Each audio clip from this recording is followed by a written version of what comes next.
Let's budget my first $12,000 paycheck. Hey friends, my name is Maria and welcome to my channel. I post about personal finance, reading, knitting, whatever my heart desires really. And I'm on my way to being work optional by 40, so subscribe if you're interested in following along in that journey. But let's get into the numbers. A little bit of background, my company does our pay increases in October. So October is my first $12,000 paycheck, which is exciting. Income. The amount of money that will actually hit my bank account is about $6,000, I'm estimating. They haven't run the payroll yet, so TBD. But then I also max out my 401k and my HSA. So my 401k, that's about $2,000 a month, and then my HSA, that's about $350 a month. Currently, I'm using my HSA as a checking account, but I think in 2026, I will start to pay out of pocket for all of my medical expenses so that that account can grow. I think especially right now I have about 7 or so years until I'm work optional,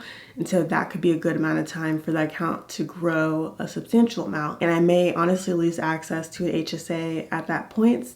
TBD on what will happen, I don't know, but I think 7 years is a good amount of time to see growth in that account. So total income will be about $8,500 after taxes. On to bills. So I have substantially more subscriptions than the last time we spoke. I have Spotify still, it's about $12. My financial advisor, I pay $500 every quarter. Google storage, I need to cancel this. I need to move some of the files that was causing me to have to pay for Google storage out of there so I can cancel this. And then about $100 on phone. It was just funny because I was at a friend's birthday party and we got to talking about phone bills. And how so many different people have, it's like their mom and like their great aunt twice removed on the same plan because it's just less expensive. And people are talking about different options, like Verizon has a new low cost option that might be worth looking into. But right now my phone bill is about $80, but the other $20 is kind of like my contributions to what I use in the house, like toilet paper and paper towels. And then last month, I started paying for Claude. And if you're not familiar with Claude, it's kind of like ChatGPT, but it's better for code, in my opinion, and in many people's opinion. And then it's also a little less abrasive, just in general, if you're asking it a question. And so I started paying for it because I kept hitting the limit. They have a 5-hour limit. It's like, I don't know, 10 messages every 5 hours, something like that. And I just kept hitting it, and I was working on a coding project and was like, I really need to not have a limit. So I do pay about $20 a month for some AI. Didn't think that would be me, but Claude is really great. And then Code Mentor, that's another coding platform, but that's where you can get help with coding questions, coding problems, and so I've leveraged that. So that's been helpful, but those two, I could see myself canceling, restarting again every so often. Also, I did pause Book of the Month and Netflix. I actually got a notification from Netflix, I think yesterday, saying that it's paused officially. So, but the thing with Netflix, I think you can only pause for 1 month. So I really need to evaluate if I use it enough, which I don't think I do. And then Book of the Month, I want to read the books that I have before continuing on with my subscription. But those two aren't listed on here. They should be listed on here, but I forgot. And then Lumi. So Lumi, I will cancel by the end of the year. This is the thing with Lumi. It's like you pay the $50 a month and it's basically like a $50 credit, which I did not fully understand at the beginning. I don't think you can use the credits after you cancel. And so I just need to sit down, order some stuff, make sure it fits, and then cancel. It's not going to be on here, but one of my goals for the end of the year will be to cancel Lumi and make sure I get my money's worth out of it. I didn't fully understand how Lumi worked, and I also didn't fully understand how Book of the Month worked. Because Book of the Month, you can't ship past books or something. Like you can ship past books, but you can't ship only past books. You have to have a current book in your box, which is a little annoying. So anyhow, those are my bills for a total of about $700. Moving on, so I don't have any debt, just credit card debt, but I pay it off every month. So I don't include that because it's just these expenses. Investments, which I don't know, maybe I'll reorder these into my priorities. I would say income, investments, giving, savings, put debt at the bottom. But investments, so we already talked the $2,000 for the 401k, $350 for the HSA, and then $875 for my Roth IRA. This is in order for me to max it out by the end of the year. Basically, I wasn't contributing at the beginning of the year, and then I did a big, I think $3,500 lump sum in like June or July, something like that.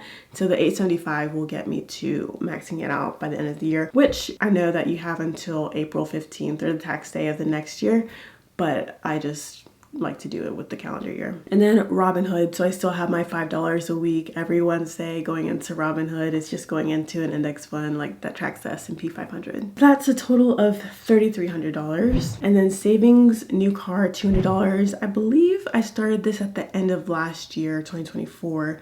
And so just continuing to contribute to that.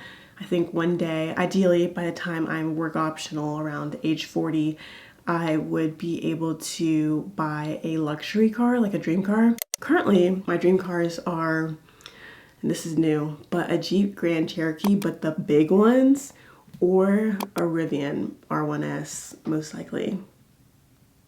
Or like the older Teslas, like a 2022 Tesla Model 3. Those are all like 60 to 100 grand. So slow and steady. Housing, I live with my parents. They don't charge me rent, so housing costs are $0. And then transportation, so I have my car, so gas about $100 a month. And then car maintenance, I do need a new tire. And so that $250 should more than cover the tire. Whenever I get it replaced, I might try to hold out till November or even December. I'm going to be traveling quite a bit in October, November, December, January, February. So part of me is like, do I need to replace it now or not? I think eventually I will. I have a air pump. It has a nail in it, and the nail is in at such an angle that they don't think they can repair it. But I have an air pump in my car that I pump the car. Sometimes it's like once a week, sometimes it's every single day. Just depends on the weather, I think. But it's $250 for a new tire. Car insurance about $100, and parking, I don't really pay for parking anywhere.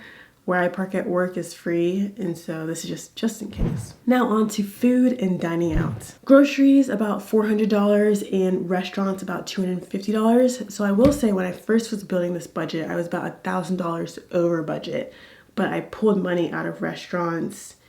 I think restaurants originally was $400, like $100 a week, and then I dropped that down because I need to not be over budget. And then groceries, I am trying to do groceries more. I've been cooking and I think weekly it's about $80, so $400 should be more than enough. But I will have to be very conscious, I think, of my restaurant spending. So for food and dining out, I like to, if the number is 800 or above, I'm freaking out. So 650 is not bad. Would love the number to be lower, but it's okay. I also have been looking at Factor, the meal delivery. So I need to check to see how Factor stacks up, but I think it's still more pricey than just doing groceries and restaurants myself. But TBD. Health and fitness, so just hair. So I will be getting my hair braided next week.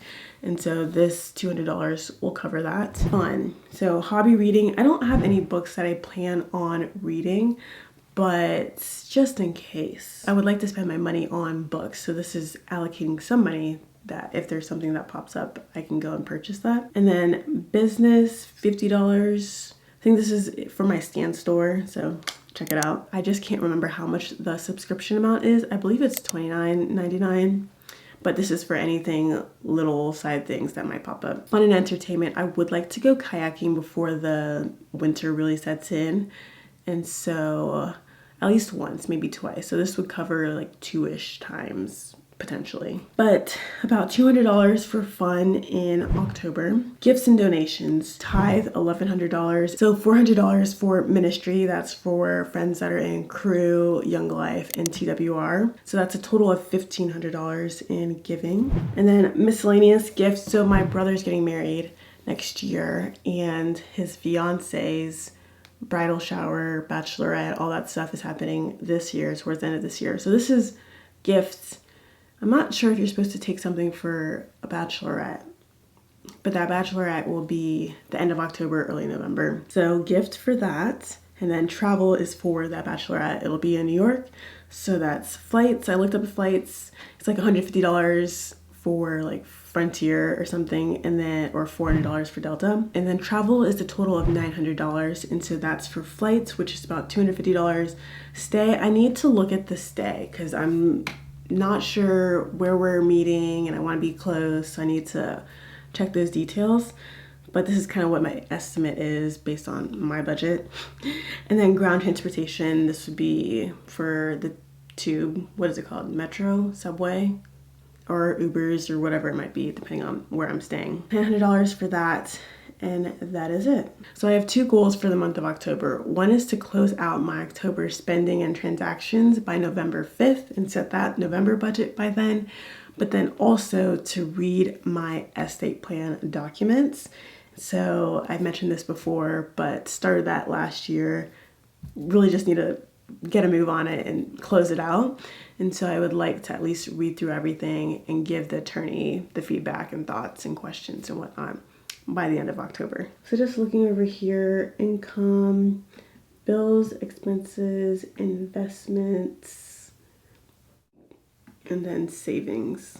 So that is my plan for my first $12,000 paycheck, which it's kind of crazy because that sounds like a lot, and it is a lot, but looking at the numbers, there's nothing too crazy to me. Like maybe investments, it's what, $3,300 to investments. And then travel, so I think travel is slightly an anomaly. Oh, we can look over here. Gifts, what else? Gifts, eating out, bills. Yeah, I don't know. It just doesn't seem too crazy. And so I imagine that's how, I know that's how lifestyle inflation happens. Like you're like, oh, I have $12,000, so I can spend on this and this and this and this. And then you're in credit card debt month to month. Yeah. So first budget down for the year. That's my plan for my October paycheck. But I'm always open to feedback, suggestions. You can let me know in the comments below. But you made it to the end of the video. You should give it a like. Thanks for watching. See ya.